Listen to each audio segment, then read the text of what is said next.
Breaking news, ৪৬ বছর বয়সে অবসর ভেঙে আবারও প্রফেশনাল ফুটবলে ফিরতে যাচ্ছেন ব্রাজিলিয়ান ফুটবলের শৈল্পিক জাদুকর রোনালদিনহো।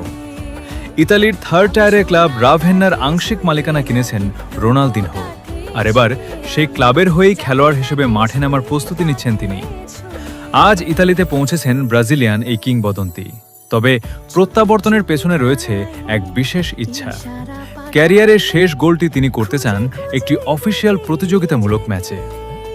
রোনালদিনহো সর্বশেষ পেশাদার ফুটবল খেলেছিলেন ১১ বছর আগে ফ্লুমিনেন্সের জার্সিতে।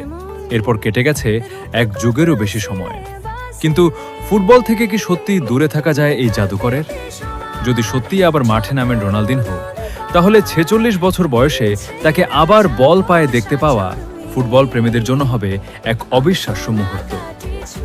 ফুটবল তাকে ভুলে যায়নি, আর রোনালদিনহো যেন ফুটবলকে এখনও বিদায় বলতে পারেননি।